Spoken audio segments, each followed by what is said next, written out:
Good morning, everyone. I call the meeting of the Portsmouth Economic Development Authority to order. And again, welcome to everyone. Our liaison, Councilman Paul Battle, and our city attorney. Good to see you here. Good to see everyone. And always our city manager. Welcome, and then all of our other guests here. I guess everybody knows this little change because of a little incident over in our building that we had to meet over here, but nevertheless. And we also just want to take a moment just to acknowledge Donna Smith, one of our commissioners, not here because her son-in-law passed, and so she's with the family, but and we send the prayers and sympathy and condolences to the family. So with no further ado, we will continue as our normal process. Brian Donahue, our interim director, will walk us through our agenda, beginning with the roll call. Brian. Thank you, Chair, and good morning. Mr. Barber. Aye, I'm here. Ms. Drury. Present. Mr. Mitchell. Here. Mr. Brown. Here. Mrs. Saunders-Smith is absent. Mrs. Smith. And Mr. Smith. Here. Chair, we have a quorum. Your first item on your agenda is your meeting minutes from your August 16th regular meeting. Those were provided to you in your agenda package on Friday. There are printed copies as well here for you this morning. Should you need to review those, or if you have any questions or comments to address. Second. Thank you, Mr. Barber and Ms. Drury. I'll read the roll. Mr. Barber? Aye. Ms. Drury? Yes. Mr. Mitchell? Yes. Mr. Brown? Yes. Chairman Smith? Here. Yes. The minutes are adopted by a vote of 5-0. Your next item is your financial reports for the month of July and August. We have Ms. Marisha and Ms. Pope from the Finance Department with us this morning that will be presenting. Flora, I'm going to turn it over to you. Good morning. Morning. So we'll be presenting financials for work 2 months today. Sorry. Just a second. So I'm thinking I'm going through a high review for just August, since August has comprehensive numbers. So, but if you have any question or need further details, I'll be glad to answer. Okay. So just go to August. Just go to August? Mhm.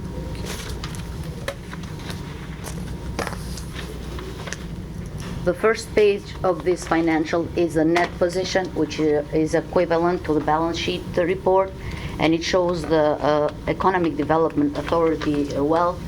What they have here is assets. They have 22.8 million, and also they have some liabilities. The majority of this asset, which is the balance sheet report, is the cash report, which shows that they have 9.1 million in the hand, and also they have some property still held in for sale, which is 12.1 million. This is an income statement. It's just the activity for this year only, and compared to the previous year, they're in the right path. Right, as up to today, as up to August 31st, they have an increase in fund balance for 30. Can you go a bit down? Just a bit down, all the way to the bottom of the page, $39,000.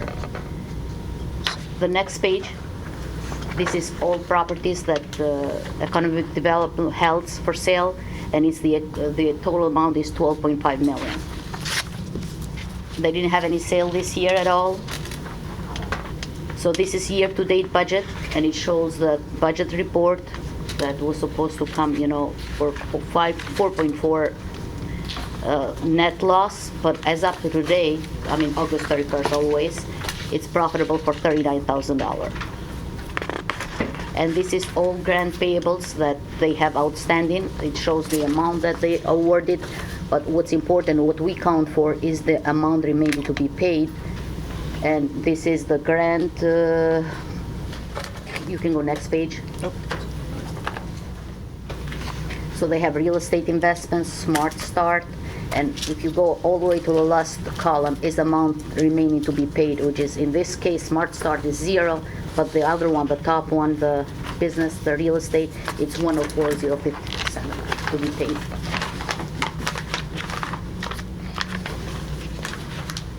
Any question? Everybody good? Thank you. Thank you. Please. Okay, moving on to old business. The first item we have is the FY22 Business Investment Grant Program. Ms. Brescia just touched on that in the financials in regards to the open balance on the program, but just to recap and kind of summarize our status, the real property investment grant, and again, this is for last fiscal year. We do have 5 open grant projects that we're in the process of closing out, 2 of which are in the reimbursement process as we speak, and will appear on your September report. We do have 3 open projects that are in the process of completing. 2 of those we will discuss in just a few moments. They do require an extension due to some delays, so we will touch on those, but making progress here on closing out last year's activity. If we could advance to the next slide, that is your Smart Start Business Development Grant from last year. We have closed this program out. All of the funds have been distributed. We provided close to $60,000 in funding to startups in the Portsmouth business community. And that was a well-received program. We'll discuss the relaunch of this here later this morning. And then finally, your Business Acceleration Grant for those businesses between 3 and 7 years of age that are in an expansion mode. We do have 4 grant awards that we are in the process of reimbursing now, so this will be closed out as of September. So making good progress in getting those funds out to the business community. Happy to answer any questions you may have in regards to those. Just to comment, as we've indicated in previous meetings, we continue to thank staff for the tremendous job they've done in executing these fund giveaways to some of our smaller businesses, minority businesses, mainly. A lot of them we were able to help get started and to make improvements and other things, and we just thank them. There was some staffing shortages, and they were still able to make out the payments and keep things going, and we thank staff for the tremendous job. First of all, I apologize for being late, and I was looking over these grants. What constitutes a business for them, for this grant? Because I know there's one of them is a residential property. It's in my neighborhood. There's no sign. Right. There's. We're going to get into that when we get talking about. Okay. Because we've had I sent a couple of members to kind of look into things like that, and I believe they're gonna report back today. We will. We'll have a discussion. Yeah. When we Because get to this. one of them's a morning real about the- estate in my neighborhood, and I'm thinking I can make an improvement to my house. Yeah. 'Cause I have a real estate Yeah, business. yeah, that's an issue I have concerns with also, the types of businesses, the in-home businesses, and we're getting kind of inundated with that, and that's why we wanted to step back and take a look at it. So the committee was looked at that, and I mean, I have a designated office. I'd love to remodel. yeah, but they basically, they qualify and they don't qualify. So it's a sticky little situation. So we want to try to manage it in a way that it doesn't come back on us or folks don't get the wrong perception. So, Like I did. Excuse me. yeah. I don't get what you said, they qualified and they don't qualify. Every business that was received a grant had to go through a process to be to receive that grant. So that establishes the business. It could be a home-based business Right. with an online presence. They don't have to necessarily have a signage in front of their yard to be a business. So Yeah, that's true. They have to have a number of employees, correct? no. No. They do not. Oh, that one doesn't? So those are the concerns that, that's already been expressed. Okay. So, And we will have, in just a few moments, we'll have a discussion on the guidelines for the current fiscal year and some modifications that the ad hoc committee has presented and will be proposing, so yeah. just momentarily. Okay. We do have two grants from last fiscal year that are requesting extensions. They have both experienced delays on various fronts, primarily due to delays in materials and construction activity.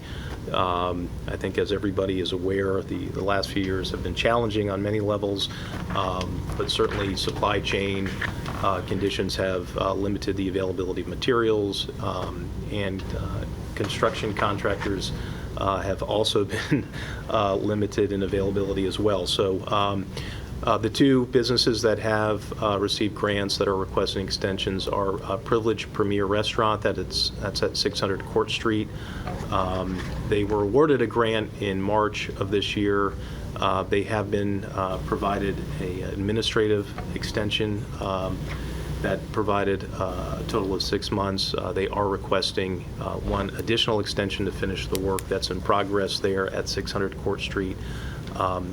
Mr. Epps of Privilege Premier is present this morning. If you have any questions, I'm sure he's able to respond to those. We also have an application requesting extension at 603 Hanson Avenue. That's Toddler Time Child Development Center. They have the same exact situation there and are requesting a board-approved extension of additional 90 days to finish their work, which is in progress as well. Mr. Epps, Yes, sir. do you have anything, or did Brian cover it? He covered pretty much Okay. everything. Yes, sir. Thank you. Unless there is any discussion or questions, I do believe we need some sort of action. A vote on the extensions, yes, sir. Do we need a vote on separate, or? I think, well, as there's been no discussion, I'd do it separately at this point. If it appears to be a consensus, you could do them together. So, do you want to do it together? Yes. Okay, we'll do it together. Of course. Okay. That was good. Oh, yes, sir. You're going to vote on this now? Yes, for the extensions, yeah. Okay. May I? Yes, sir. In the city, the most necessary of services have been on delayed because we couldn't get the parts. So I fully understand, them not being able to get the part and so forth. Any mitigating circumstance at this point, because we have really been looking like the dogs wagging their tail in reference to getting some parts. Okay. Thank you. I move that we grant the extensions for both of these. I'll second. Thank you, Mrs. Smith and Mr. Barber. I will read the roll. Mr. Barber? Aye. Ms. Drury? Yes. Mr. Mitchell? Yes. Mr. Brown? Yes. Mrs. Smith? Yes. And Mr. Smith? Yes. Motion is adopted by a vote of 6-0.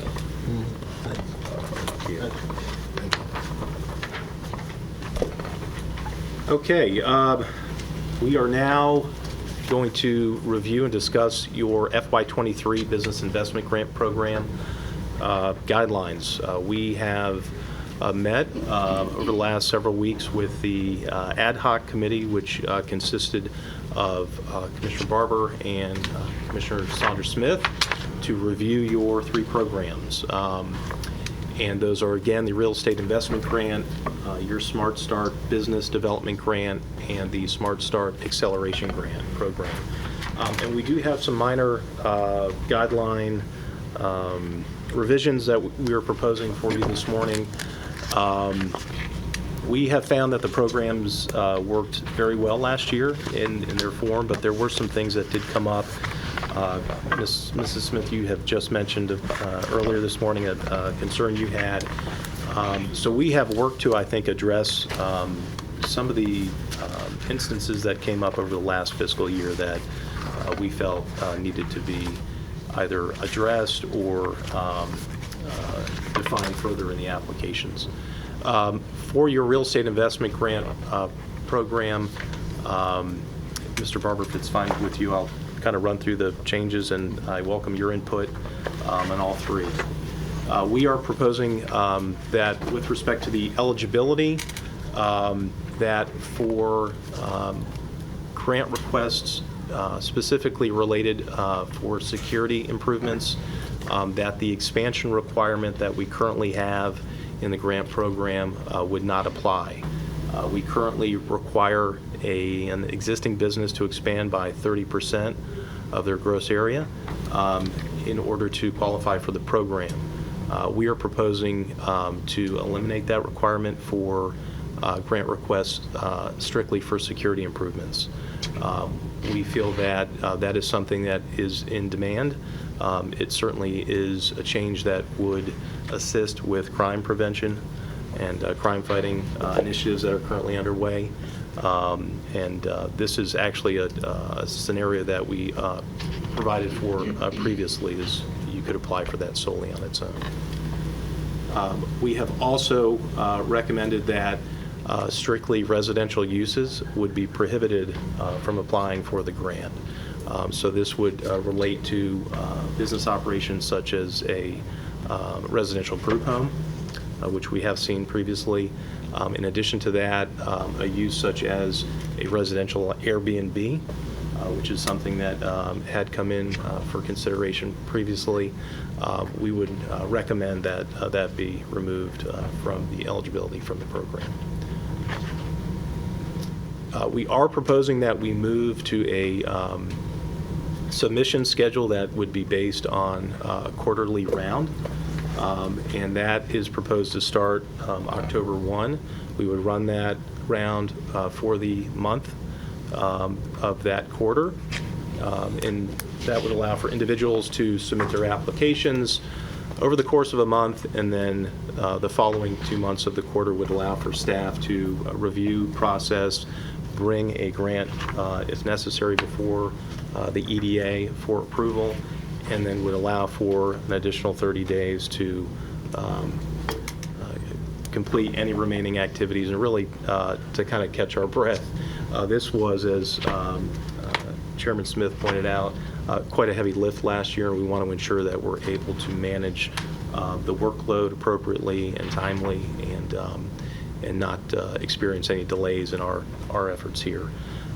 So we would be proposing that we follow a round schedule for the remaining 3 quarters of the fiscal year, and you can see the dates there on the screen of what we're proposing. We are also recommending that we extend the completion requirement for grants under the Real Property Investment Grant to allow for 120 days initially for the applicant to complete the approved work. Right now that's 90 days. As you just voted to authorize some extensions, this has been an issue recently that's come up a number of times. Councilman Bell.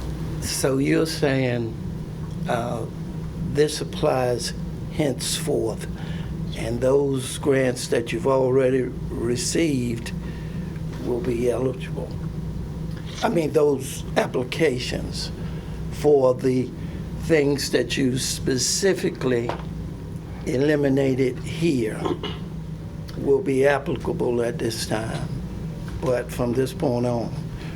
For any new grant received, these proposed guideline changes would... But not the ones you've already received? Correct. Not retroactive. Right. Yes, sir. Right. We feel this would allow for additional time.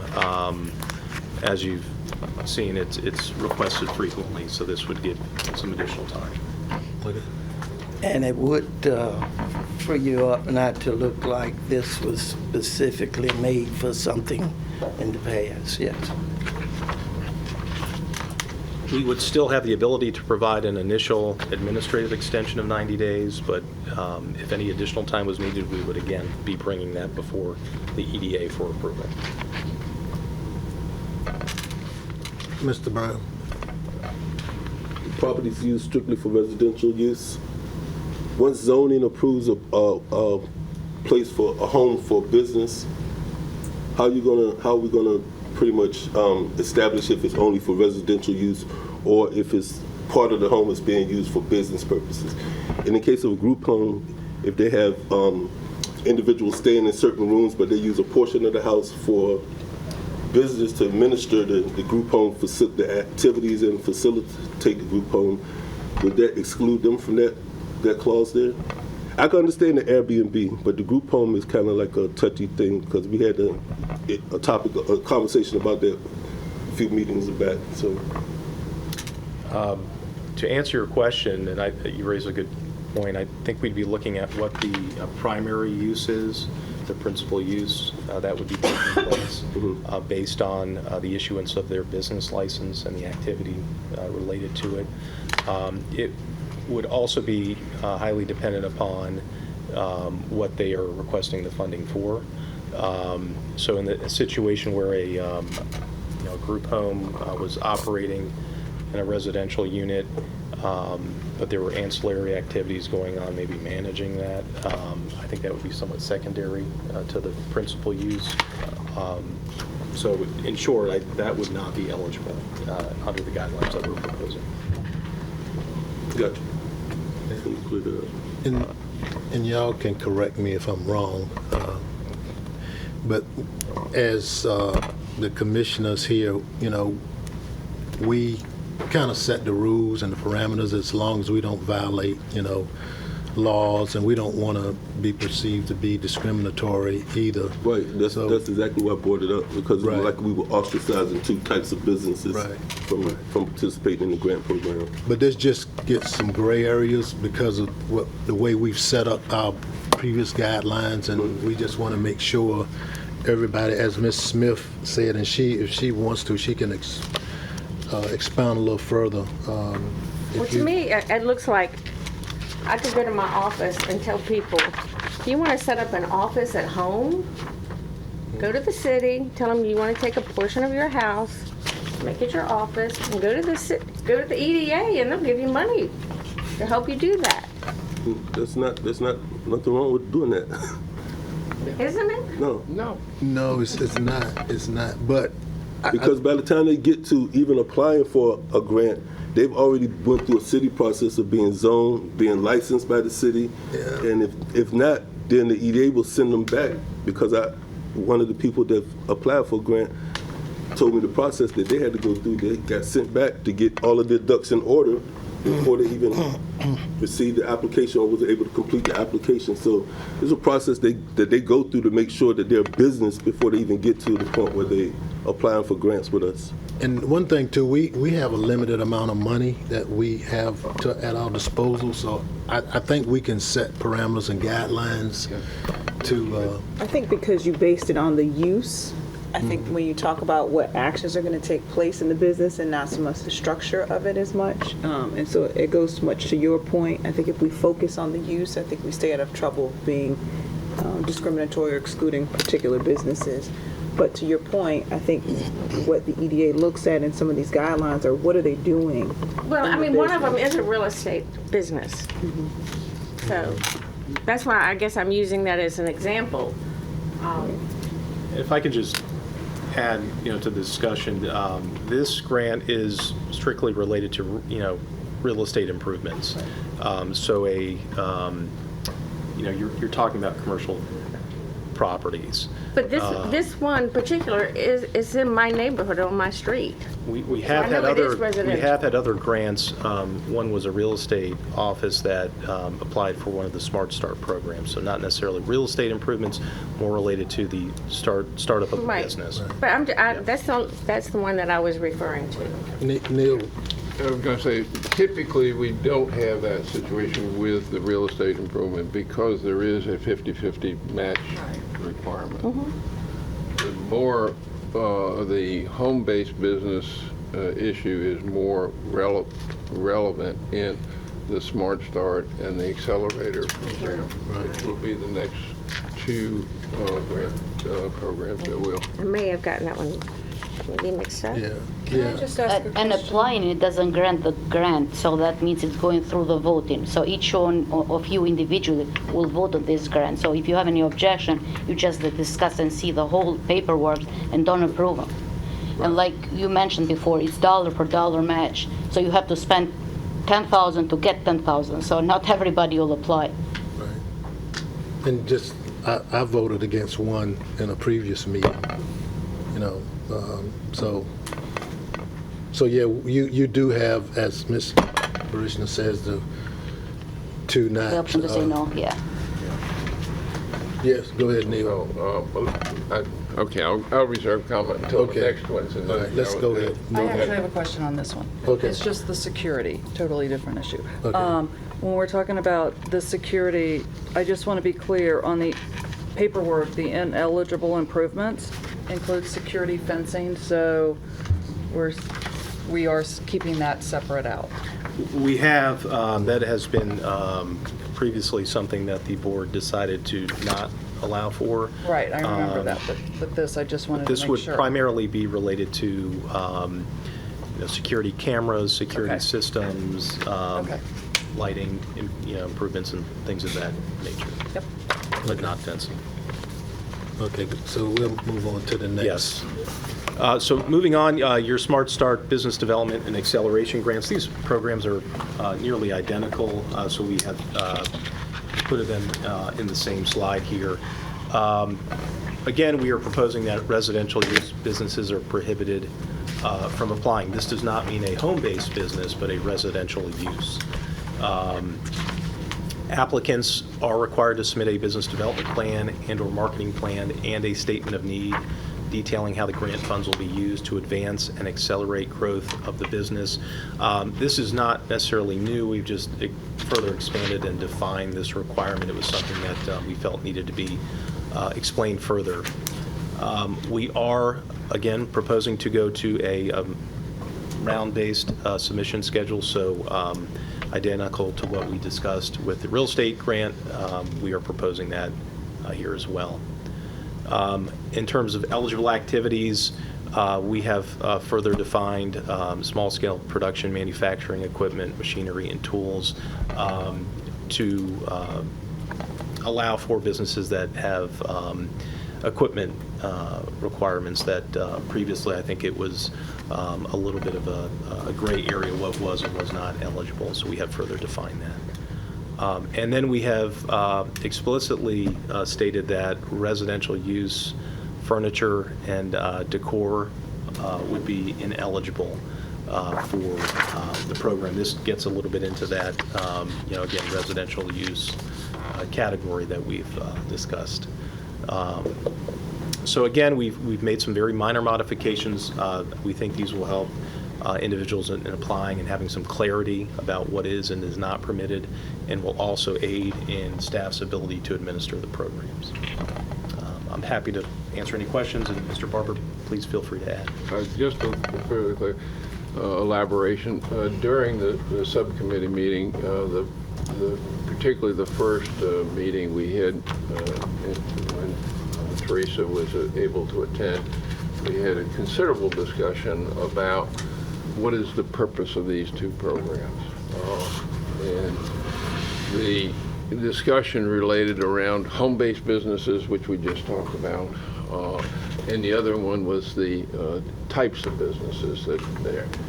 And after much discussion, we were unable to really make any distinctions because it was difficult for us to determine what is a worthy business and what is not a worthy business.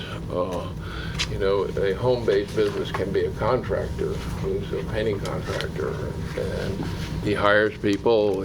He operates, you know, out of a truck, you know, in the back of his in his garage, and so it was very difficult for us to make distinctions as to, again, you know, is that what is worthy and what is not worthy of assistance. And so the end of it, the discussion is that we needed further discussion, really, amongst all of us as to what the general purpose of these two programs are, and to get, as we get more experience, we'll probably have more clarity as to what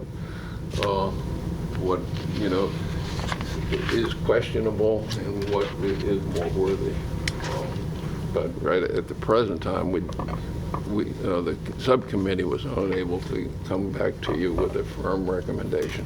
Yeah, and Ms. Saunders Smith shared with me those sentiments, even though she couldn't be here. So to me, it sounds like a retreat item where we need to spend time, as much time as needed to kind of hash it out and talk about it. But I think one thing that's been included that kind of distinguishes that is the term residential use.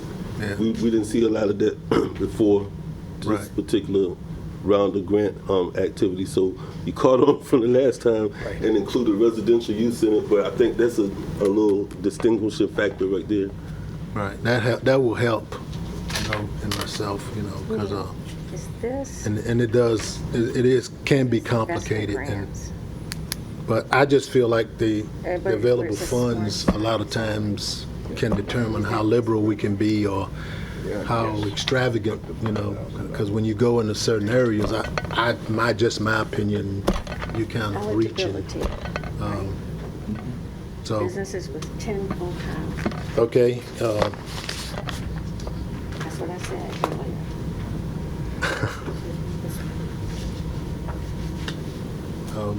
Well, I think when we're going to get into the discussion, it's going to be us talking about the difference between residential-based and residential use. Right, And right. that's where I think this is headed.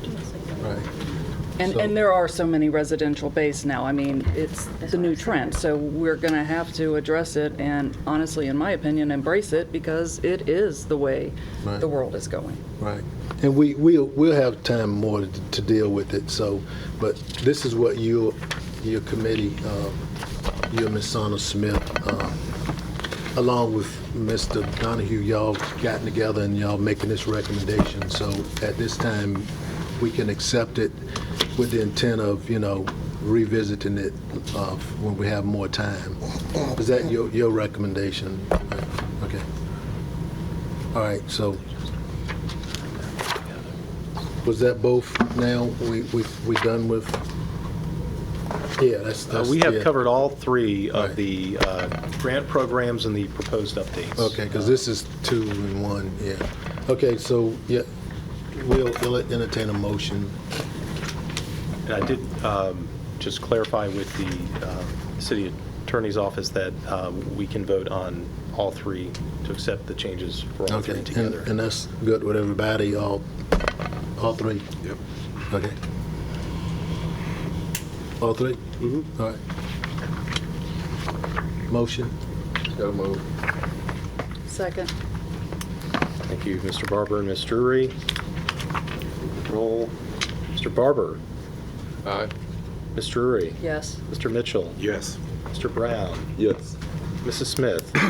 Can I abstain? No.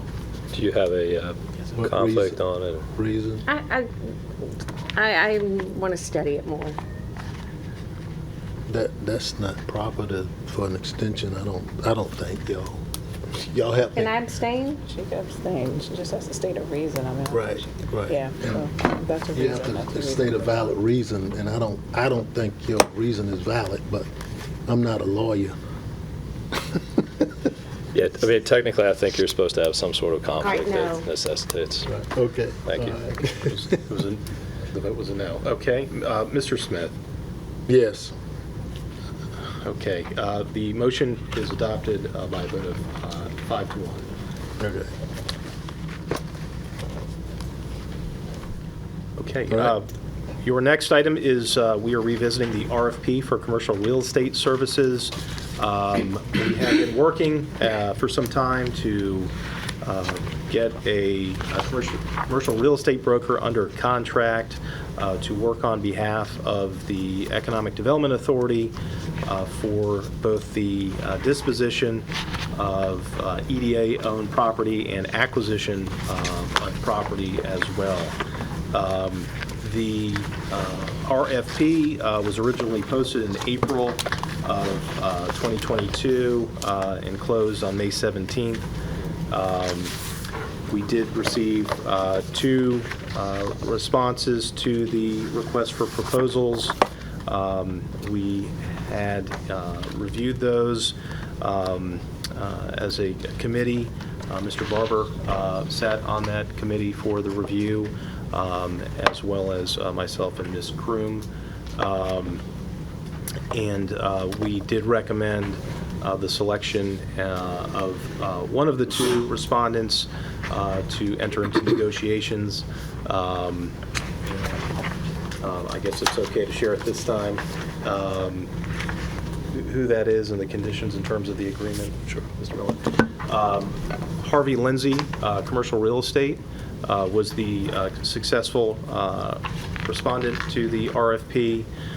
We have negotiated a contract and agreement for real estate broker services with Harvey Lindsay.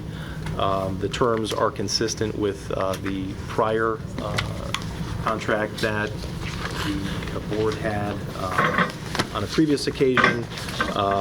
But to recap very quickly, the terms of the agreement, which was included in your package, we are providing for a 1-year initial contract term and allowing for up to 4 additional 1-year periods for renewal. We are providing the broker with the ability to represent the EDA in both the acquisition and disposition of property. The commission rate has been established at 6%. We have also allowed for, in an instance of a lease situation, should that be needed, that the commission is calculated at 6% of the base rent over the term of the lease. So those are the highlights. Again, this agreement was provided to you in your package. Certainly able to answer any questions you may have about the agreement. We also do have a representative from Harvey Lindsay here with us this morning. That is Mr. Ryan King. And Ryan, I'll allow for you to introduce yourself and just say a few words. Sure. Well, thank you, and we appreciate the opportunity to work with the EDA on a number of the properties that we use. Yep, so it would be myself, Craig Cope, who directs our business development, and then Dave Foster within our firm that will be leading the charge for Harvey Lindsay, and they would look forward to working on and handled a handful of deals in Portsmouth over the last couple of years, and Medea's as well, and yeah, happy to answer any questions that the group may have. I have a question about the agreement, the leasing portion of the agreement, the 6% for 10-year period, even if their contract hasn't been renewed the 2nd or 3rd year, if they initiate a lease in that 1st year, and that building stays on the lease for 10 years, they're still entitled to the 6% through that whole period? Yes, sir. The payments are up front on leasing and then on occupancy. And that's typical with the... I believe it is. Yeah. Typical, but not necessarily binding, correct? Sure. But it does say not to exceed 10 years, doesn't it? Right. The lease, yes. Right, it certainly could be a shorter lease term. Yeah. 3, But it 5. would be But if it went to 10 negotiated years, if it went to the 10-year period, it just, I didn't know if it was Sale. typical. That's something I'm unaware of, I'm sorry. My only response would be that these are negotiated terms that we have agreed upon, so we kind of got to this point. And it's our experience that these are standard terms as far as rates for Yeah. commissions in the industry. Yeah, the commission rate was no problem, it was the term and that reoccurring, so we're contracting them for 1 year with 4 options to renew, but if they secure leasing in the first year, if they occur a 5-year leasing in the first year, I understand now because he said the payment was upfront on the term of the lease, so that makes a lot of sense now. And understand the process that this went through with our purchasing department and then our legal department. And so it's kind of best practices, usual practices, but again, things can be negotiated. And then I would also appreciate if they would come back on another day to kind of go a little deeper into what they do, what to expect, if you Sure. can make that happen. Be available. Okay, Councilman Bell? yes. And so it's what you're saying, that what you've agreed to is binding? You said that It's a contract. you said that you agreed to a contract with them. So what I'm saying, you have the authority to consummate that agreement and it's binding, and there's nothing, you don't have a supervisor that can say, well, this kind of change this, we don't like that, or have your supervisor approved it as well. Well, that would need to happen, sir, here with Yeah, the with us. EDA It today. would start here, Yes. and then if the EDA said that do they have a supervisor that would? No, that's not necessary. I mean, we and that's another reason I want him to come back and explain how this is going to work. They've passed all of the legal tests and been set up through purchasing and the legal department. So on our behalf, so we're the ones that's responsible for hiring them. I understand, but what I'm saying is there's nothing or no governmental section that will oversee and say that possibly what he said. That's the legal department. That's what they do. Oh, The so city the attorney. legal department. Oh, okay. Yeah. That's all I wanted to know, because if you, who are not a lawyer, Yeah. say to me that if I've already consummated this agreement, Yeah. then you're kind of losing me, because the Mr. Chair, attorneys. If I could just clarify the It- status, the agreement has not been signed. It is not a binding agreement at this point. It is Well, that's before- what was said. That's what kind of threw me at Yes, that sir. Yes, point. sir. That I've kind of made this agreement, and there's no. It sounded like it was no recourse. I've made this agreement. Oh, but there is. It hasn't been consummated. It has to be consummated. Oh, okay. Yes, Jane. That's correct. And the members have their opportunity now, before we take a vote, Yes, sir. to reject it or So now, add or we all fully understand, right? And also, it seems like this contract, let's say it's approved, it's been limited by period of performance. It says these terms of agreement shall be in effect for 1 year, and then that starts the agreement on annual basis. So everything that they do is going to be based on the period of performance. So if they're not They're there not for but 1 year, then they don't get. You don't renew it anymore. But the ones that they've signed, they get that up front. For the complete 10 years, somebody was saying. If there's a closing on a lease, yes, sir, then that would be Right. paid on occupancy and leasing up. Right. Okay, so every, members, are y'all, any more questions or any issues? Now, I read through it, and it looked pretty straightforward to me. All right. Are you done? We are done. Okay. Unless there's any further discussion, I think we've Okay. So we're ready the to, terms. for a motion. For me, I always look for that caveat, not to exceed 10 years, something that you can use if you need to get out of it. Yeah. So moved. And it's good to have you real estate people up here. So moved. There's a motion by Mr. Uri and Mr. Barber, you're seconding? Okay. Yeah. Thank you, sir. I'll read the roll call vote. Mr. Barber, Yes. Mr. Uri, Yes. Mr. Mitchell, Yes. Mr. Brown, Yes. Mrs. Smith, Yes. and Mr. Smith. Yes. The motion is adopted by a vote of 6-0.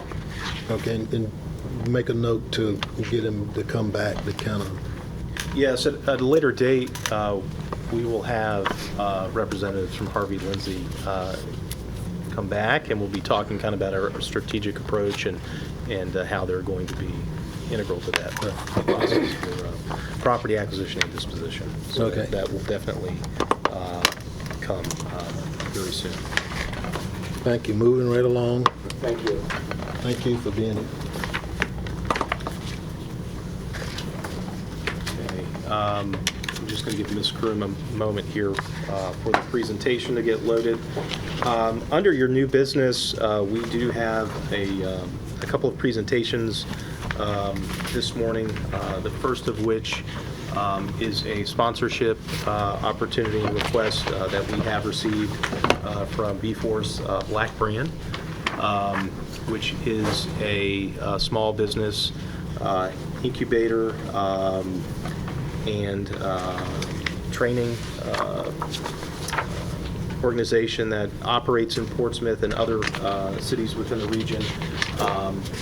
Ms. Blair Durham with B-Force is here this morning. We have included the sponsorship information in your application that went out on Friday as well, so I hope you've had an opportunity to review that.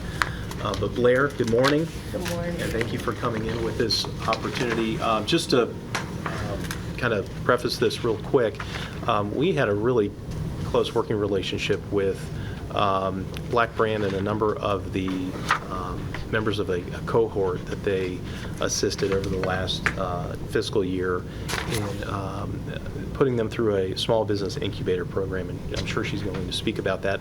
But a large number of those businesses were applicants and recipients of your Smart Start business development grant. So really kind of a feeder program into our programs and really assisted in generating that pipeline of new businesses. So with that, Blair, good morning. I'm going to turn it over to you. Good morning, and thank you so much, Brian, and good to see all of you.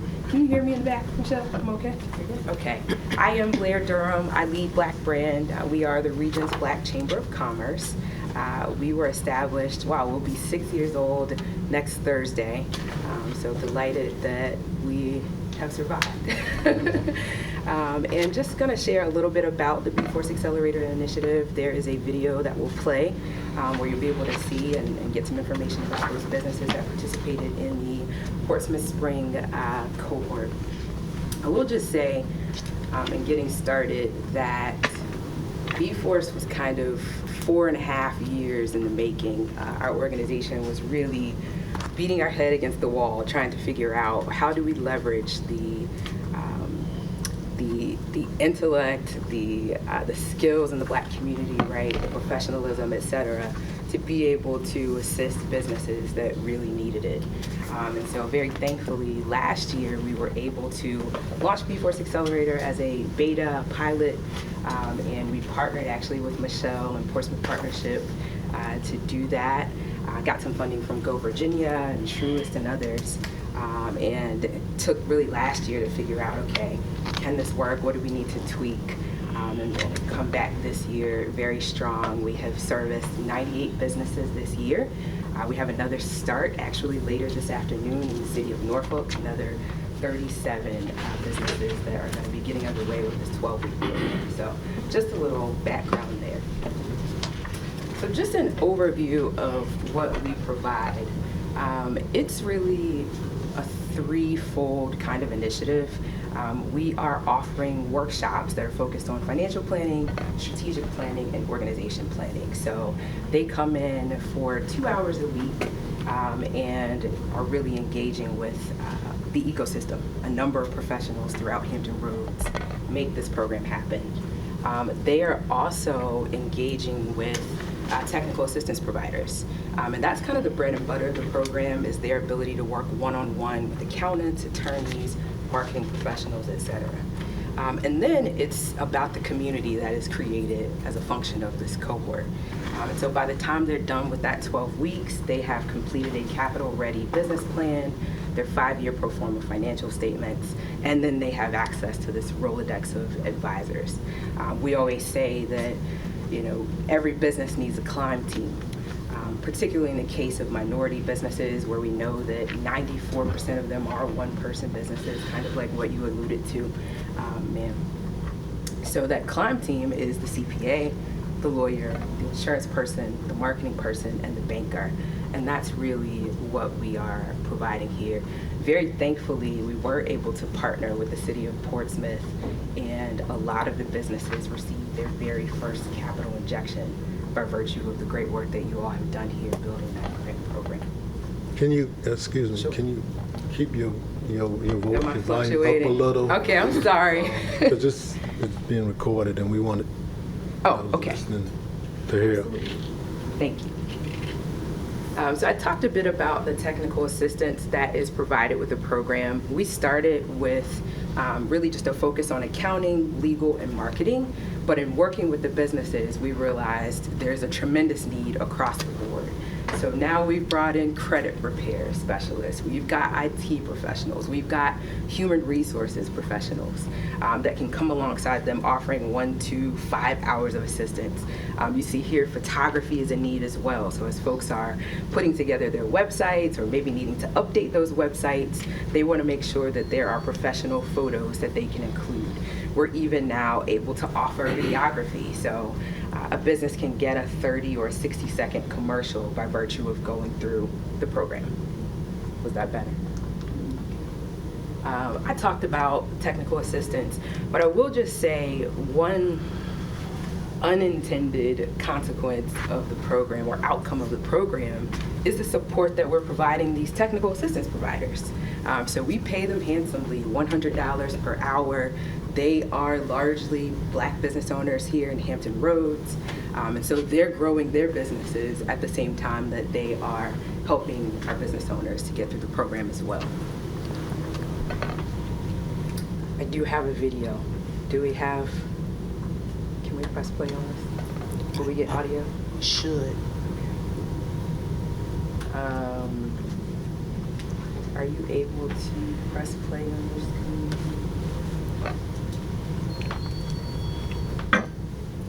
And we don't have sound.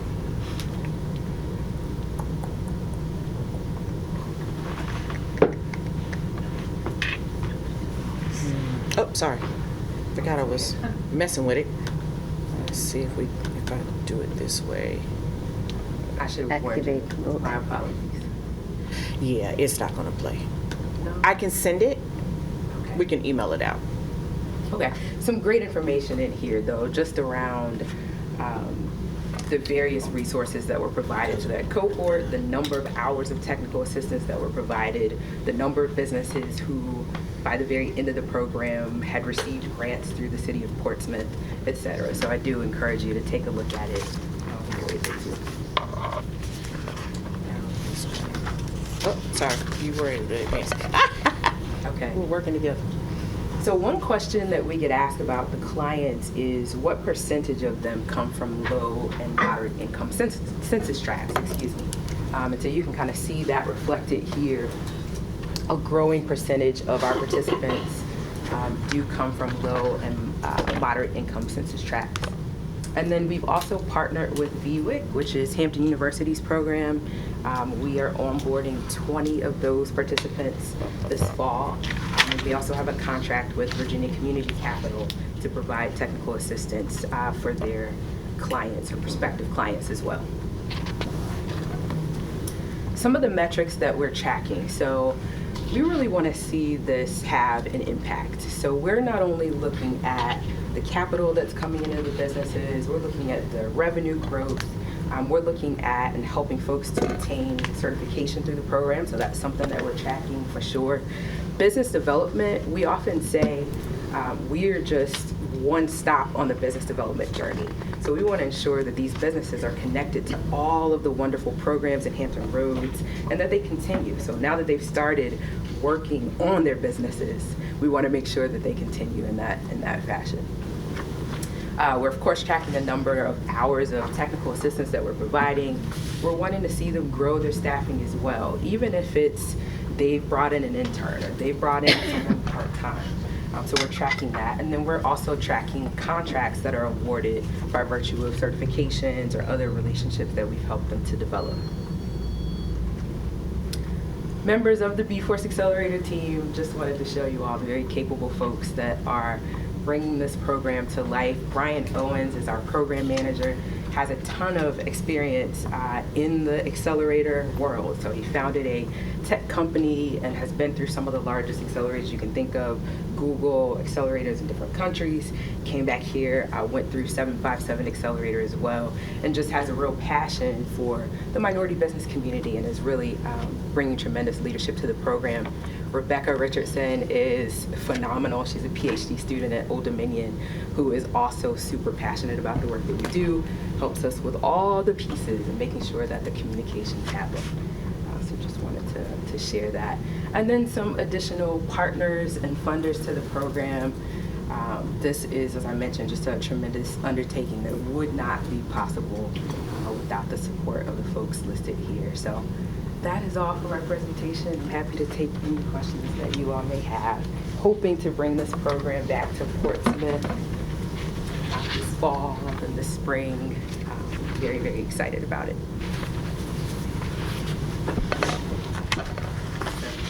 I thought you said you were the Portsmouth Chamber of Commerce. Oh, no. So our chamber services all of Hampton Roads. Oh. Yes. From Williamsburg to Suffolk to... Oh. And this is not a nonprofit, is it? We are. We're 501c3. Okay. Yes. The on-site training, will it be conducted in Portsmouth or Norfolk? Where would that be?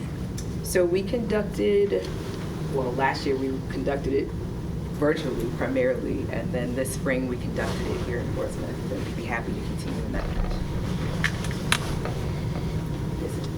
It says something about a partner. Yes, yep, we partnered with Portsmouth Partnership for both Portsmouth cohorts that we have conducted thus far. Okay. Councilman, can we, the commissioners first, get... By all means, all means. Hi, I did watch the video. I actually watched it, and it was great, I have to say. I do have a question. How long do you track it? I love that you track it, and that's one thing we've talked about here with our grants. So since it's new, I mean, obviously you won't have tracked it a long time, but how long are you looking at tracking it? Is for the length of the business, or which is hopefully forever, but... 18 months. Okay. 18 months. So Okay. we're actually building out a tech platform that is helping with that. Okay. But our goal is to track it for at least 18 months. And so did we partner as the EDA, or was it on the one before, or was it, because I did see on the website, I did see the economic development, our logo. We may have sponsored an event, I Okay. believe.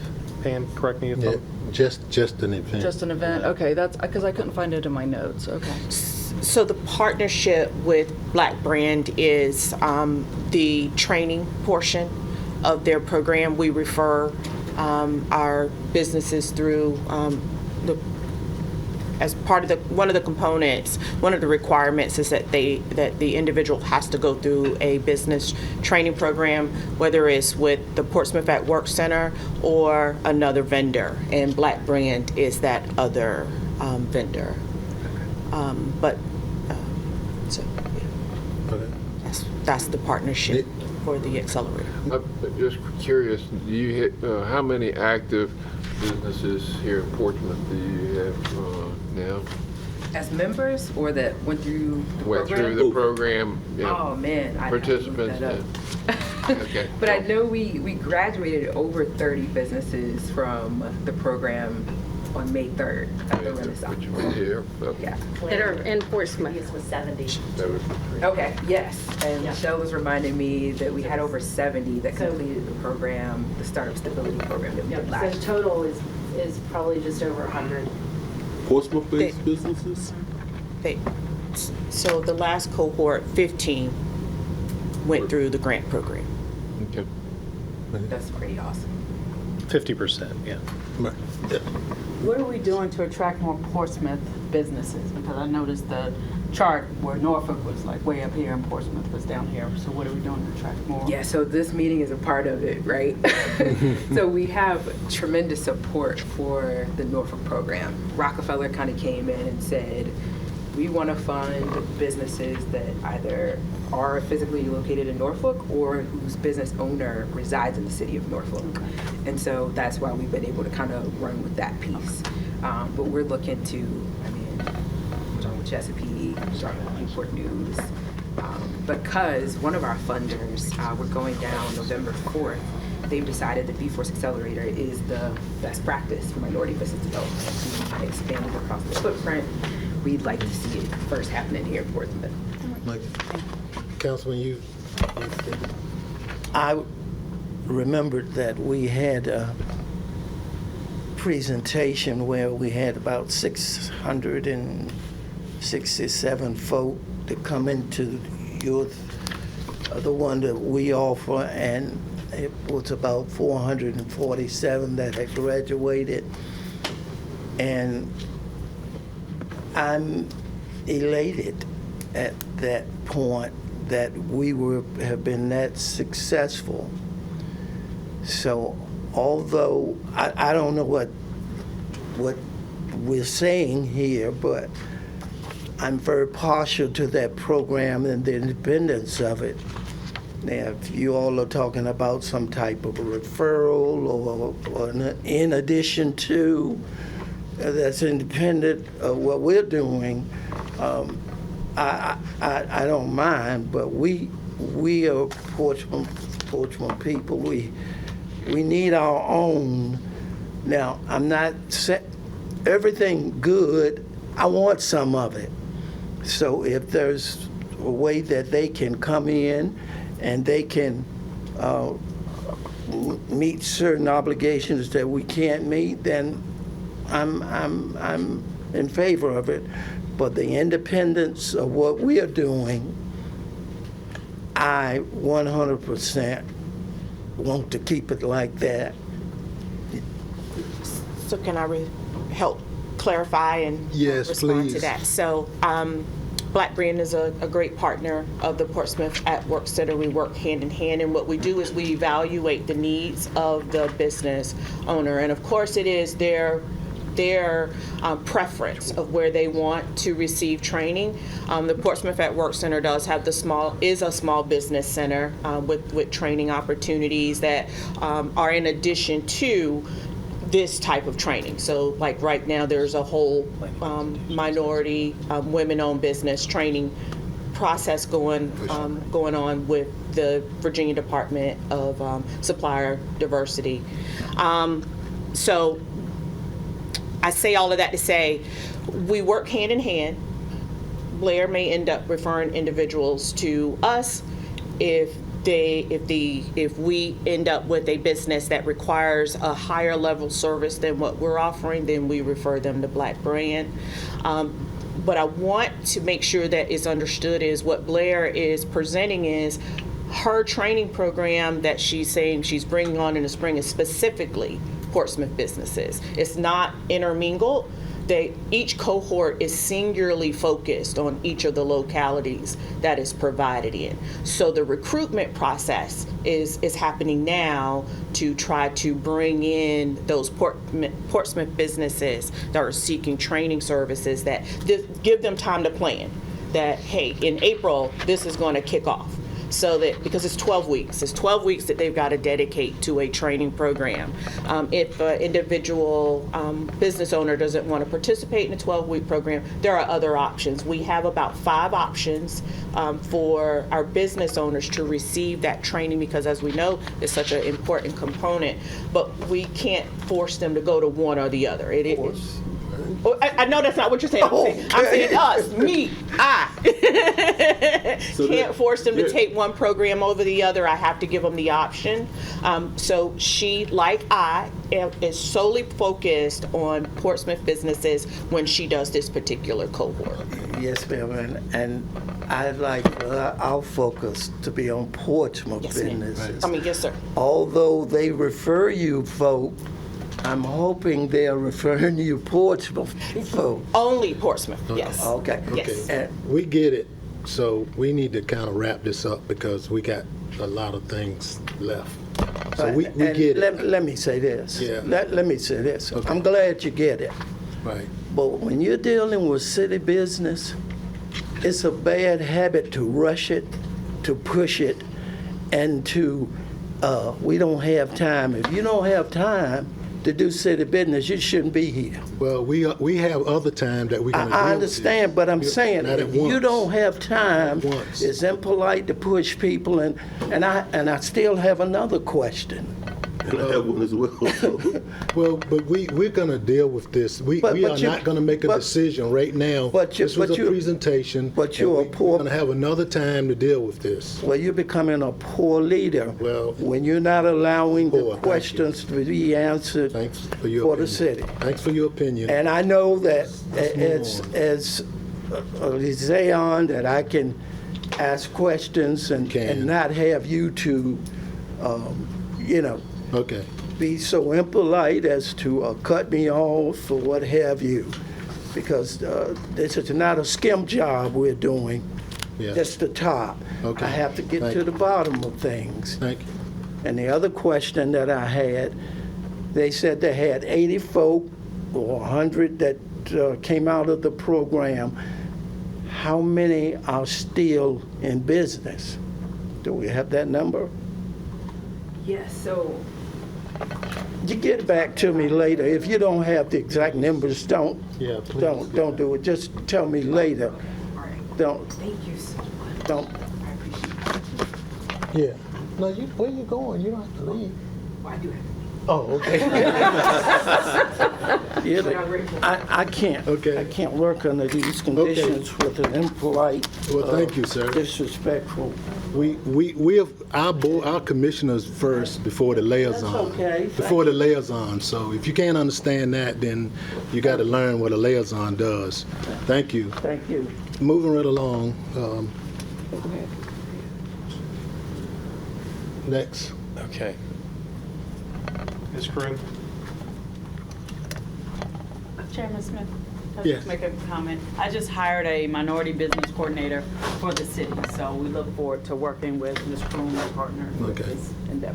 And they're just asking us for a donation. They're not asking us to, lay on the sword. They're just asking us to give them money. So, and we're going to deal with this again. So you'll have plenty of time. There will be some additional conversation, discussion of this Right. later on. Okay. Let's move forward. Yeah.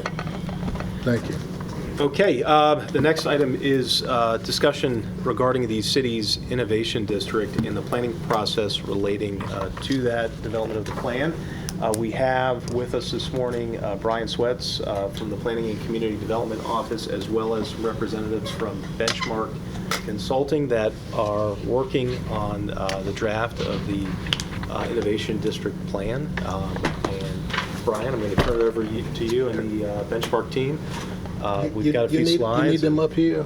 Yeah, I was going to invite Dan to come on up. Do we have the presentation? There's 3 slides, correct? Yes. Yes. You really just only need the first one. So. Okay.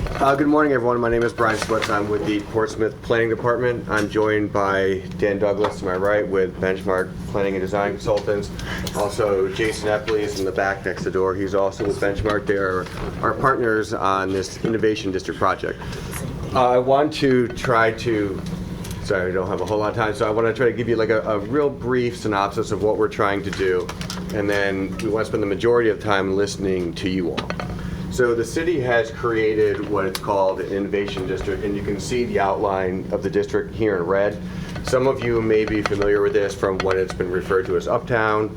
Some of you may have heard of it as the D2 district. It's an area of the city that historically has been pretty underdeveloped and underutilized, and so it hasn't been really well branded, so it doesn't really have much of an identity.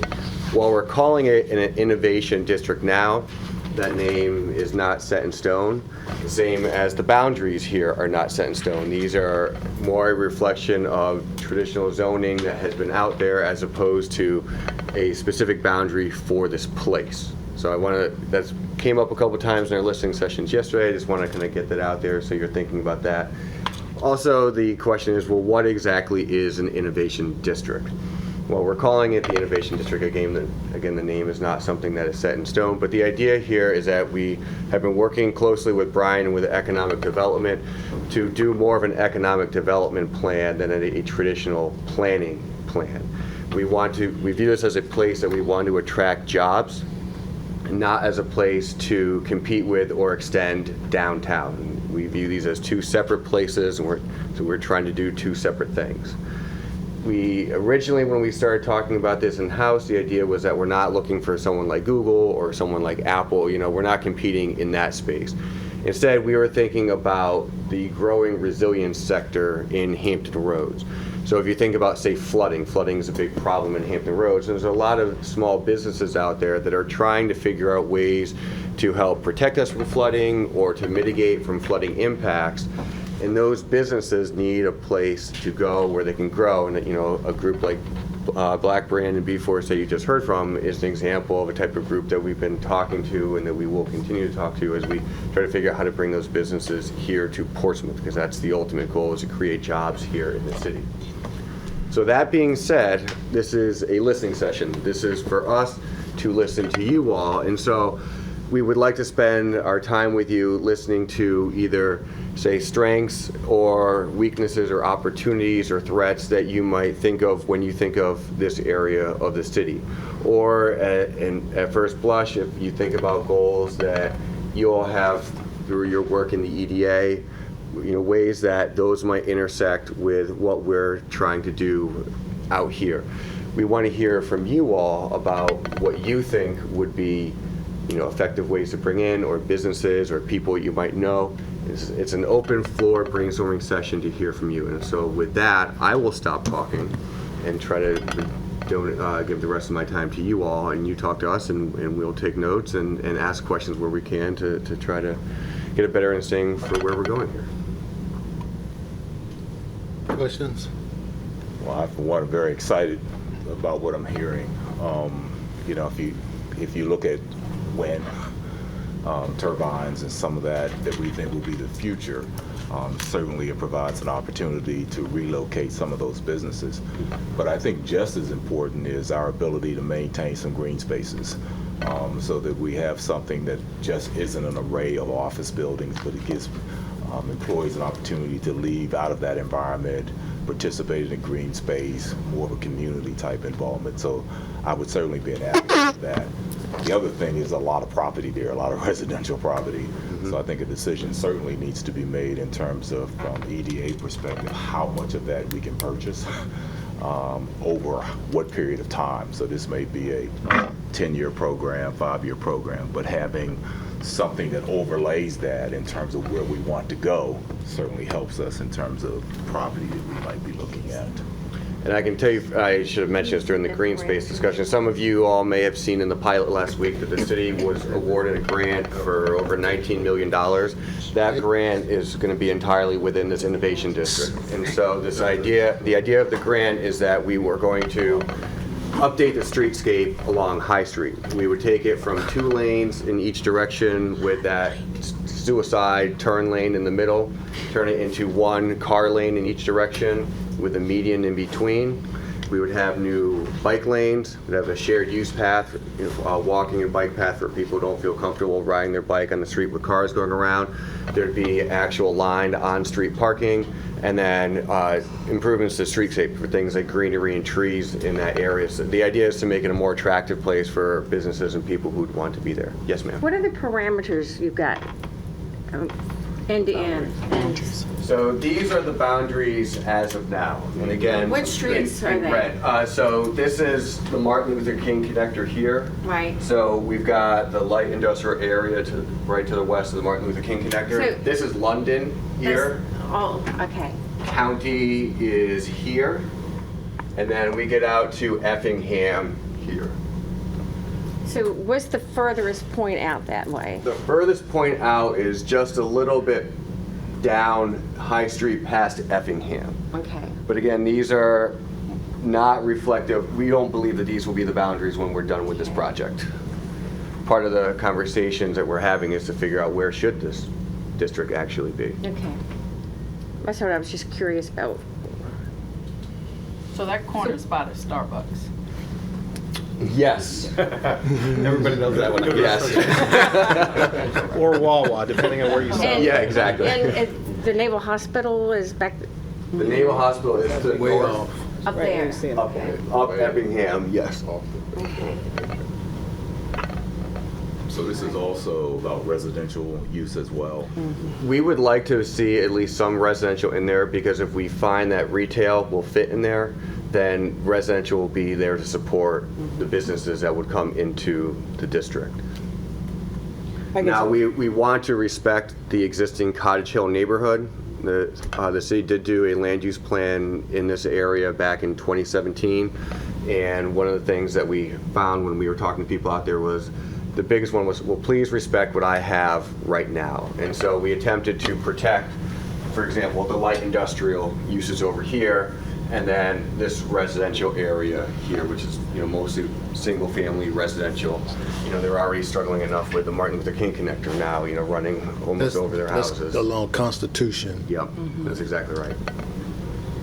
I would say, so I owned a house in Shea Terrace, so I know that area, Constitution, very well. And then now I live down off High Street. So to me, driving this all the time has been kind of like the no man's land. It's the area that's stuck there in between, and I agree with Malcolm. I love the open green space you have, right at the base of the connector. I've thought, wow, if we could extend that and make that some more. But to me, it's really the biking part and the safety part is huge. I mean, I've had 2 teenagers who, trying to get from Shea Terrace down to Waterview on a bike is around your elbow to get to your knee, just because of traffic and safety. So if there's some way we can get it so, this side is connected to this side over here. I mean, yeah, it's it needs to be brought together to embrace the entire city to bring us together in a safe way. This would actually serve as a connection to what's called the South Hampton Roads Regional Trail, which runs from Suffolk to the ocean front. It's almost 70 miles of shared bike and pedestrian use. Is that the one out in Drive? There's one in Yes, Drive? that's Okay, exactly I do right. the one in Driver, so I drive out there all the time to do that 7 miles. Yep. Yes, that would be absolutely amazing. So the city is building a leg right now in Churchland. Okay. And then the idea is that you get to down West Norfolk Road to the bridge, and granted it's a little sketchy if you're not an experienced bike rider, ride over the bridge, but there's the off ramp that drops down into Port Norfolk. You'd ride through Port Norfolk across London, and you come out on High Street, and then you could take this all the way down to the ferry, take your bike over the ferry to Norfolk and Virginia Beach, and you get on the Elizabeth River Trail in Norfolk. Okay. Yes. Have you all done any market analysis as part of your work so far? Yes, so we have started with data gathering and analysis now, and we're looking to be done with that sometime around November to December and have a final report ready at the beginning of next year. After that, we will be back for dedicated public outreach to the broader citizenry, not just kind of a stakeholder group that we've identified.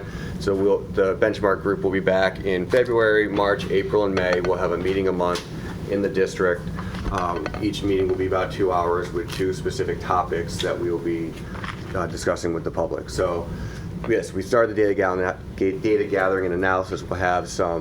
We'll have more for you on that in the future. But we have found some interesting things. Like, for example, we found that the city of Portsmouth has a much higher rate of minority-owned businesses than the rest of Hampton Roads. We also have a much higher percentage of female-owned businesses than the rest of Hampton Roads. So that was encouraging news, and finding that kind of stuff out helps us to, when we are looking for business to identify to work with, these are places that we can look. Will we be able to leverage broadband? Will that be available? We are sure hoping so, yes. Well, we had a listening session yesterday. We met with some of the people here, actually, and that's one of the things that we talked about extensively was how broadband and the city's connection to the MARIA network are going to figure in here. A lengthy conversation about it. Yes. Are there any, across the country, are there any communities that have something similar to this that Yes. So visualize a little bit? Yeah. So one of the reasons that we selected Benchmark is that they have extensive work history doing just this exact type of thing in places like Raleigh, in places like Myrtle Beach. They've been very successful in helping to attract businesses which have in turn attract residences. So one of the numbers that Dan threw out yesterday was that downtown Raleigh had 750 residents in 2000. It's up to, you said 10,000 now. Yeah.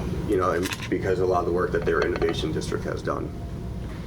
I go to Raleigh all the time. I used to work there. I love, and if you can see the difference in Raleigh now and 10 years ago. I mean, there's never a piece of trash in Raleigh, but the downtown is so vibrant at night and during the day. So where is it in Raleigh that?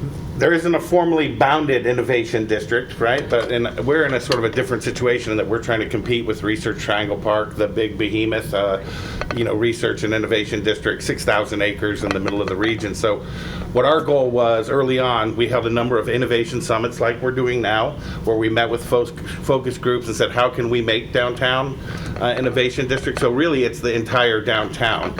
And so now we have Red Hat, one of the largest open source computer companies, Pendo. I mean, I could go down a list of many high-tech businesses that we recruited and attracted to downtown based on proximity to other businesses and the benefits they get from that, but also based on, and you've been talking about it here, quality of place, right? People want to invest in a place that has open space, that has greenway connections, that has a good feel to it. That's so that their employees will want to work there and live there maybe and eat lunch and go out for a beer after work, all those things. So this is really a two-track process. It's sort of the economic development piece and the quality of place piece. One of the big things about Portsmouth, having come from Northern Virginia, and I'm sort of speaking as a citizen here more so than my role as city attorney, is that there's a tremendous amount of green space that is attractive to the area. Lots of old trees, lots of water views that you just can't find anymore. In Washington, D.C., where I used to live before I came back here, they did do a lot of this sort of innovation trying to make things more walkable and accessible. But what they recognized was that a lot of people would like to live very close to the places where they work. And sometimes work from home is a major part of working. And so any plan, I think, must include a residential aspect. so that you are combining the abilities to not only enjoy the daytime work, but also work from home. Like you were saying, grab a beer after work, so that there's a continued presence of people, which brings down crime, which creates a community, and that sort of sustains itself over time. And if you can do that in a large city where there are tons of people on top of each other, I think a smaller city like Portsmouth could get that ratio just right, because you don't want to go from 700 to 20,000. That doesn't sound very good to anybody that I know in Portsmouth. That's for sure. And so I think we should really look at how to keep the control of that in a way that keeps it still charming, but also combines a place where you don't want to leave. You know, so We agree, yes. Where on this map is the townhomes, the Alvin Gills project? Is that part of this? Is that green space? Brian, can you point out the former Mary Jane Bakery site? That big block right there. Right there. That's what I thought. Okay, so that's going to be residential, like we're talking about. Okay. 52 units are proposed there, and Mrs. Graham-Williams' point, there is significant demand for additional residential units downtown. I think when we start talking about, market studies and market demand, until we have that proper balance of commercial and residential, and the population density in the downtown area at a specific level, a lot of those things that we desire to have from a retail standpoint, we're not going to be able to achieve. So we really need to encourage higher density, growing our downtown population, so that we can start to bring in and attract some of those retailers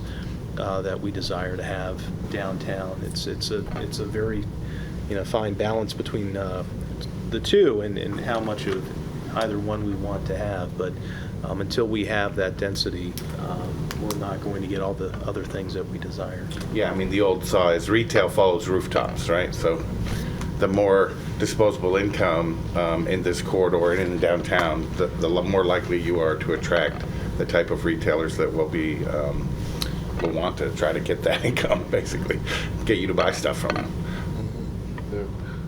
I had a follow-up question. One is a comment. The land pattern in terms of the subdivided part is in very small parcels. Yes.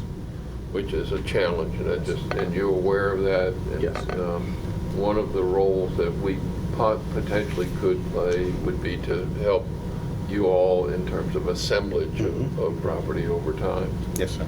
So your guys, the follow-up, that's just a comment, but the follow-up question is that have you done enough research to be able to have a sense of how this property fits within a regional context in terms of how, what is the functionality of this geographic area in terms of a regional perspective?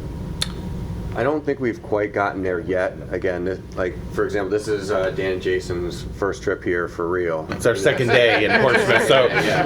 So good question. You haven't got the answer yet. But Commissioner, you're exactly right, and this is why we started with a very lengthy data gathering process, because we want this to be a reasonable and realistic plan that's built on actual data and numbers that make sense. So when we're going out to look for a specific sector of the economy that we would like to be able to track, we want to know that it exists.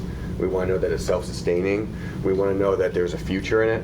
We don't want to go looking for something that, you're seeing that sector of the economy shrinking over time, whether across the nation or here in Hampton Roads. So we are trying to use data to figure out the best way to approach this. And it should be said that economic data, the first data sets we're mining, is not measured at this scale, right? So what we're doing is looking at where is Portsmouth's position in the regional economy. What do you do good at? Where are the opportunities for innovation in Portsmouth versus Norfolk or Hampton Roads, or I don't know all the names of the cities, but we're trying to place you through economic development research where are you in this region, and what special qualities does Portsmouth have that we can leverage to create an innovation district that is attractive for the whole region, but differentiated? Because look, everybody's trying to build one of these, right? It's kind of the new sort of planning buzzword, right? Innovation district. And so many people just label it and say, this is our innovation district, and whatever happens, happens. But we're,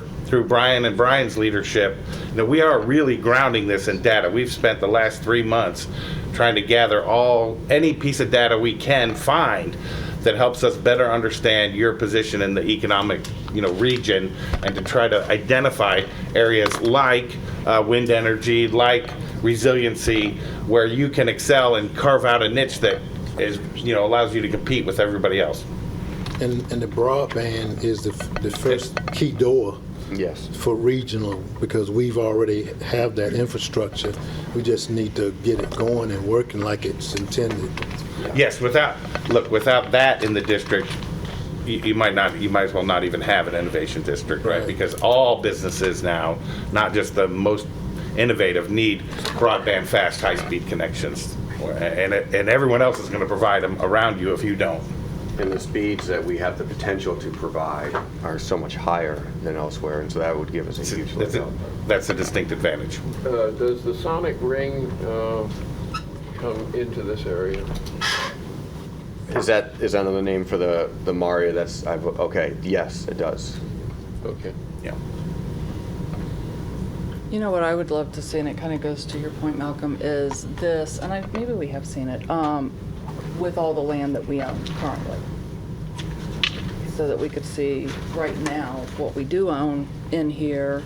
I can tell you, they already roughly, it's mostly this area here. Yeah. Yeah. But then the city, more broadly, through the public health facilities there, owns, right here. Sort of a big chunk here. Yeah, and then obviously Norcom. And then a bunch of, I imagine we haven't toured it yet, but leftover right away, kind of for the acquisition process, a series of smaller parcels along Martin Luther King is also in your possession. So it's going to take capital to acquire. There's more available property, but it has to be purchased, and that's with the city and us will have to kind of work and identify that, and hopefully with this, folks don't get carried away, wanting to gouge. I can't speak to the personal drive of real estate holders, but we will identify through our process. We do a sort of real estate scan that we call a resistance to change analysis, right? And so this looks at properties where the value of the land is greater than whatever has been developed on them. And those are properties that are likely to redevelop over time. And if you find a bunch of them clustered, that obviously becomes an opportunity for a new opportunity site where you could, through assembly or other methods, create a site that you say, okay, now we have something that's big enough to provide parking and market, to a commercial user. And so part of our analysis later, we haven't started that yet. We'll help to identify opportunity sites. And there are even sites that you own. I mean, I would argue that the big field of parking around the public health building, is virtually unused at night. And that is the exact opposite demand for residential, right? So you could develop a piece of residential property on the edge of that parking lot, and through a shared use agreement, say during the day, our public health employees are going to park there, and then when everyone comes home from work in that apartment, they can park there at night, right? And so you can get a new residential project without them having to acquire a big field of ground to store cars at night. And so there's ways to leverage already owned assets to maximize their value and benefit to the community. Any more questions? And we're going to be a whole nother day of listening sessions. So we have 1-hour sessions where we're meeting with focus groups and asking them a series of questions about this particular geography and what innovation means in Portsmouth and where we think we can be most helpful, trying to figure out that scale of intervention, right? We're not going to be, it seems to me, chasing the Googles and the Apples yet, but there are a number of opportunities, and we're starting to develop themes that we can start to organize and test in the public meetings to make sure, while we're doing these smaller sessions, it's kind of like mining ideas, and then you want to test them in the broader public, because in the end, this isn't Benchmark's plan, this is Portsmouth's plan, and so we won't put anything in it that the community doesn't support. and doesn't feel strongly that this is a venue or an avenue that we should pursue. And supported by the data and supported by all the information that we can gather that says we think this is a smart, direction to take, and we'll want the support of the community to make sure everybody agrees, including this group and eventually, I imagine, the city council as well. I love the idea. I think it's great. So are there any key drivers, like from an entertainment value? I mean, there is no entertainment venue there. And the reason I say that is because if you bring in an entertainment venue, you bring people who go to the venue. Yeah. They also, over time, would like to live closer to the venue. And I can't remember the facility that's behind Centera that's very rarely used. They used to have concerts there. Chris. Willard Hall? Willard Hall. Yeah. Willard Hall. I mean, Willard Hall would be a great transplant Yeah. to that area. Yeah, sure. Would free Willard Hall for some other types of development. But more importantly, it would drive people into that area on a more frequent basis. And then they get that aha, oh, Portsmouth is not what I thought it was going to be. It's a pretty cool place to live. So. Well, we certainly can look at that, and often with many of our clients, as you mentioned earlier about open public space greenery, it's pretty easy to convert with the right infrastructure underneath a public space.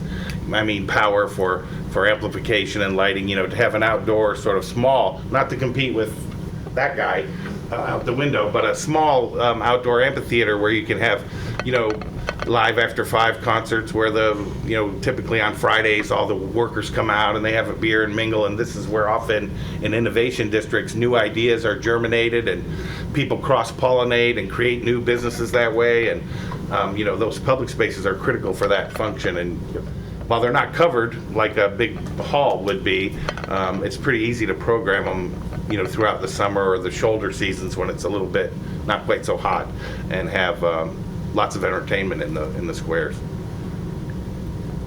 Okay. And having attended one of the sessions yesterday, I just recommended they take their time and maybe a little longer session, because the sessions are 1 hour and you get a strong personality like we had in my session, and one person does all the talking. Yeah, and, we tried. So you have to kind of be cautious of that, and it either allow more time or try to maybe put that, maybe that person needed a one-on-one session. Yeah, right. Well, we tried to cut him off a couple times, but he is pretty forceful in his opinion. But one thing we are learning through these sessions we're holding these 2 days is the groups that we didn't know existed before. So we are going to come up and do another round at some point of listening sessions, and maybe we'll make them a little bit longer. That's a good point. And touch base with this new group, and maybe they'll identify some other ones. So we're digging as deep as we can into the sort of economic drivers of Portsmouth to try to figure out how to position this area as a unique and highly competitive area in this broader, region. And along those lines, we do need to get running because we have people coming in at 11, so we got to get back to our session. But thank you all very much for your time. I look forward to coming back to see you all and giving you updates on where we're going. Great. All right. Brian, Dan, thank you very much. Thank you. Thanks, Brian. Appreciate your support and including us in the discussion and conversation. So strategically important plan and area, I think, as we've talked about in several meetings, the need to be focused and have a strategy for moving forward. This area of the city, I think, is kind of that missing link between downtown and midtown. It's visible when you drive down the street what the needs are. So an important plan and process, and I'm excited about our ability to be involved. I think there's a lot that the EDA can bring to the table in the process. So looking forward to continuing the conversation. We do have a need for a closed meeting. I do believe Vice Chairman Mitchell has some information. I move to go into a closed meeting pursuant to Virginia Code subsection 2.2-3711A.3 for the purpose of discussing the acquisition or disposition of real property where discussion in an open meeting would adversely affect the bargaining position or negotiating strategy of the public body, specifically regarding 1130 High Street and strategic acquisitions, and B, Virginia Code subsection 2.2-3711 A.6 for the purpose of discussing the investment of public funds where competition or bargaining is involved, where, if made public initially, the financial interest of the governmental unit would be adversely affected, specifically regarding a sponsorship request from Black Brand and the performance of an interchange access report study for the I-264 Frederick Boulevard exit. So moved. Second. Thank you, Mr. Barber and Mrs. Smith. Read the roll. Mr. Barber? Aye. Ms. Drury? Yes. Mr. Mitchell? Yes. Mr. Brown? Yes. Mrs. Smith? Yes. And Mr. Smith. Yes. The motion passes. We are now in closed session.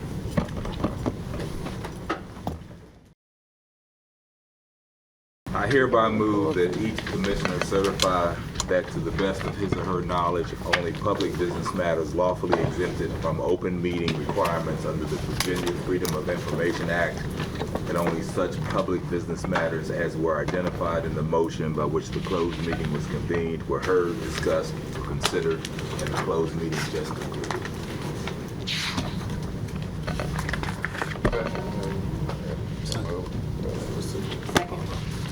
Okay. Mr. Barber and Mrs. Smith, thank you. I'll read the roll. Mr. Barber? Yes. Ms. Drury? Yes. Mr. Mitchell? Yes. Mr. Brown? Yes. Mrs. Smith? Yes. And Mr. Smith. Yes. Motion is adopted. We are now in open session. We do have, Chairman, a resolution on the agenda. Yes. And that is for 60 Afton Parkway and 73 Farragut Street. Yes. So moved adoption of the resolution as submitted. Second. Mr. Barber Do we and need to read them? second by Not that one, the other two. Mr. Brown. That one went out. Not that one at the back. I'll read the roll. Mr. Barber? Yes. Ms. Drury? Yes. Mr. Mitchell? Yes. Mr. Brown? Yes. Mrs. Smith? Yes. And Mr. Smith. Yes. Resolution is adopted by a vote of 6-0. Chairman, we do have a Yeah, few need to items that add- need to be added to the Yes. agenda. We entertain a motion to add 2 items to the agenda.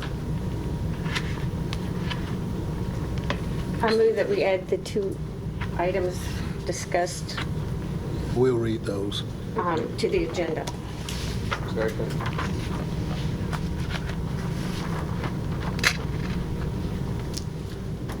Forgive me if you could help me out with the motion and the second. Smith and Okay. Barbara. Thank you, Mrs. Smith and Mr. Barber. I'll read the roll. Mr. Barber? Yes. Ms. Drury? Yes. Mr. Mitchell? Yes. Mr. Brown? Yes. Mrs. Smith? Yes. And Mr. Smith. Yes. The motion to add additional items passes by a vote of 6-0. Okay. You want to? Yes, the first resolution regarding Black Brand sponsorship. Whereas Black Brand is a 501c3 nonprofit focused on research, analytics, networking, and development to assist minority-owned businesses. Whereas Black Brand operates the B-Force Accelerator Program to provide technical assistance to business owners that prepares them for scaling and capital access. Whereas Black Brand has requested a sponsorship from EDA. Now therefore is hereby resolved that 1, the board hereby authorizes the payment of $5,000 to Black Brand to sponsor the B-Force Accelerator Program for Portsmouth businesses. 2, the board hereby appropriates funding from the fund balance of the FY 2023 budget as necessary for the authorized sponsorship. 3, the chair, vice chair, and secretary and their designees are each authorized to take such further actions as are necessary or desirable in their sole discretion in furtherance of the purposes of this resolution. 4, this resolution shall be effective immediately upon adoption. I so moved. Motion by Commissioner Smith, Second. second by Ms. Drury. I'll read the roll. Mr. Barber? Yes. Ms. Drury? Yes. Mr. Mitchell? Yes. Mr. Brown? No. Mrs. Smith? Yes. And Mr. Smith. Yes. Motion is adopted by a vote of 5 to 1. Okay, second resolution, Frederick Boulevard Interchange Access Report. Whereas conditions at the Frederick Boulevard Interchange on I-264 are poor with congestion and drainage problems, and whereas to be eligible to apply for federal funding to address the drainage issues, the city requires an interchange access report, and whereas Rivers Portsmouth Gaming is also required to perform an IAR for the Victory Interchange, and whereas the two IARs require many of the same studies and information, meaning that an economy of scale can be achieved if both IARs are performed by the same contractor, and whereas RPG has contracted with Kimley Horn to perform the Victory IAR, and Kimley Horn is also a procured annual services contractor for the city, whereas EDA has an existing agreement with RPG requiring RPG to perform the Victory IAR, and the city has requested that EDA amend its agreement with RPG to provide for Kimley Horn to perform both the Victory IAR and the Frederick IAR. And whereas the city and RPG have calculated that the percentage of Kimley Horn's work allocable to Frederick is 42% of the total, and the percentage allocable to Victory is 58%, whereas the city will reimburse EDA for the cost of the Frederick IAR, which is estimated to be $566,370. And whereas under the proposed amendment, neither the scope nor cost of Kimley Horn's work can be modified without approval of EDA in the city, and whereas performing the Frederick IAR in the manner set forth in this resolution will save the city money and expedite the timeline for applying for federal funding to address the Frederick Boulevard interchange issues.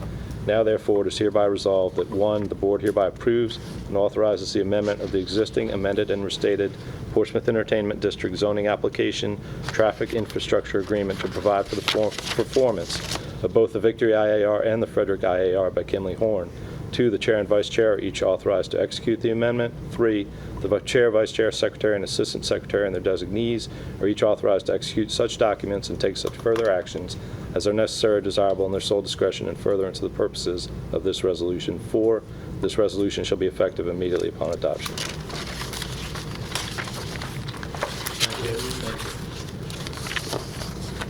I believe there is a motion by Mr. Barber, Second that motion. second by Commissioner Brown. I'll read the roll. Mr. Barber? Yes. Ms. Drury? Yes. Mr. Mitchell? Yes. Mr. Brown? Yes. Mrs. Smith? Yes. Mr. Smith? Yes. Motion is adopted by a vote of 6 to 0.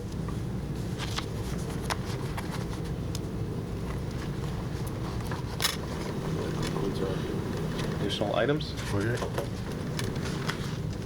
On with the agenda. On with the agenda. We're now on to items submitted by commissioners. The only thing I would ask Brian, if we could take a look at appraisals versus assessments on property. So maybe it may be that if assessment has been done less than 2 years, we would look at that.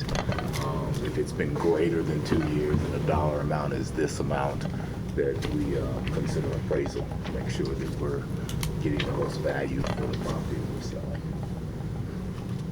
We can do that and come back to you with a Yeah, everybody. recommendation on how to proceed.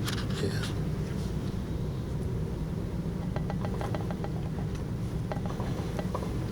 Mr. Chairman, I had a notification come across my desk within the last week about the Virginia Economic Development Institute has been restarted, and I think it's going to be held in the latter part of October, and I don't know whether any of the EDA members would be interested in attending or not. I know that we do have an item in our budget to cover the costs of such training, so just ask the staff if they would forward that information To us. to all of us.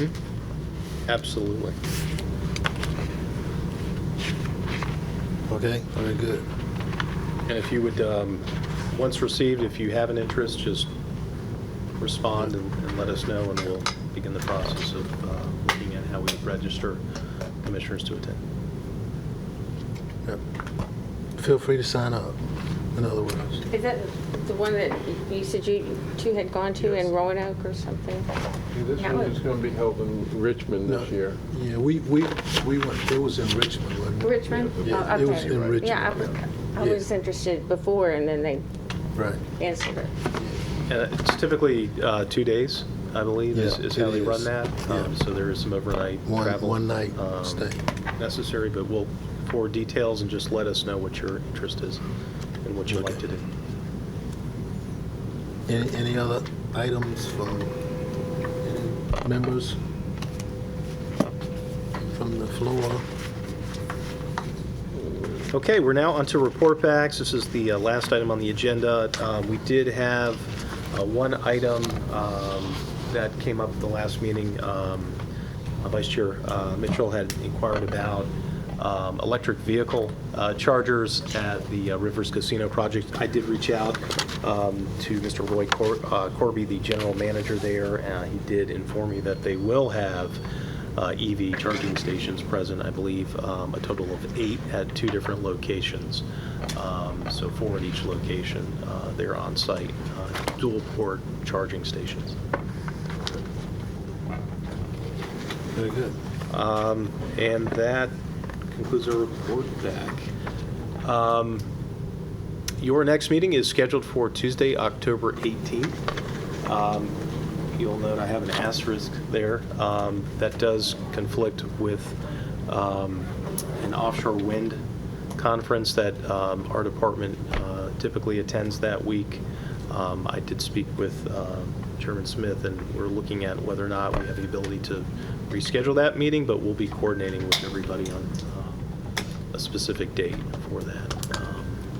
It's a national, actually international clean energy conference focused on offshore wind, and we've typically attended those and put some efforts behind marketing at those events. So certainly would like to be there if possible, but we'll coordinate on an alternative date for the meeting. Everybody good with that? Chairman, we have no other items for discussion. Okay. I won't say all minds clear, but thank you, everybody, all of our guests, and, for being here and everybody's cooperation, and we got a lot accomplished, and I think, we continue to exceed ourselves in getting things done along with staff. And so that being said, this meeting is adjourned.